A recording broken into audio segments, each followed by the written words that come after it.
یاخود بڵێن زوو زەواج بکەن لە تەمەنێکی نابوون کوردی دەبا و خاڵێکتر ئەمەی باس بکەم زەواجی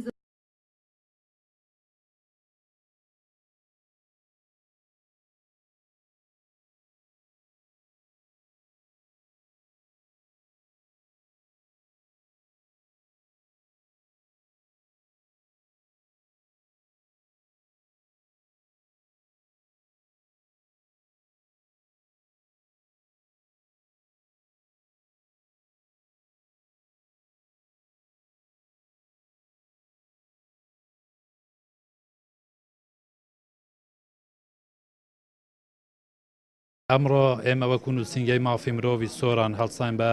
جێبەجێکردنی پرۆژەیەکمان لەژێر ناونیشانی بڵاوکردنەوەی هوشیاری لەسەر مافەکانی منداڵان هەروەها چۆنیەتی ڕوبەڕووبوونەوەی دیاردەکانی کارکردنی منداڵان هەروەها دیاردەی هاوسەرگیری پێشوەختی منداڵان. ئێمە ئامانجمان لەو پرۆژەیە ئەوە بوو کە بەڕاستی بەداخەوە دەبینین ئەمڕۆ بە هزاران منداڵ تووشی چەندین ئەو دیاردانە بووینەتەوە لە نێو خێزانەکان تووشی توندوتیژی بووینەتەوە لە نێو خێزانەکان تووشی جیاکاری بووینەتەوە هەروەها تووشی کارکردنێکی سەخت بووینەتەوە لەگەڵ ئەمەش تووشی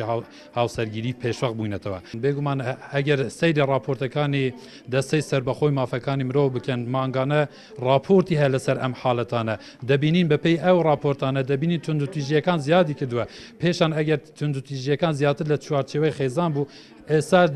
توندوتیژیەکان لە چوارچێوەی کۆمەلگان توندوتیژیەکان لە چوارچێوەی قوتابخانەکان هەر بۆیە ئەمڕۆ لێرە باسی ئەوەمان کرد کە چۆن لە لێو خێزانەکان پێویستە توندوتیژی بەرامبەر منداڵان بەکار نهێنن بە هەمان شێوە لە نێو قوتابخانەکان و لە نێو کۆمەلگاش ئەم دیاردەیە بنبڕ بکرێت. ئێمە وەکو نووسینگە مافی مرۆڤی سۆران لە ساڵی 2013 توێژینەوەیەکمان کرد لەو توێژینەوەمان 280 منداڵی کارکەرمان وەکو ئامار بە دەقیق وەرمانگەر لای خۆمان تۆمارمان کرد بەڵام ئەکید لە ئێستادا ئەو دیاردەیە ڕوو لە زیادبوونە لەبەرەوەی قەیرانی سیاسی و قەیرانی ئابووری لە هەرێمی کوردستان و عێراق شەوە دروست بەوەی هاتنی ڕێژەیەکی زۆری ئاوارە کەمەش کاری کردوتە سەر ئەوەی ئەم دیاردەیە ڕوو لە زیادبوون بکاتن.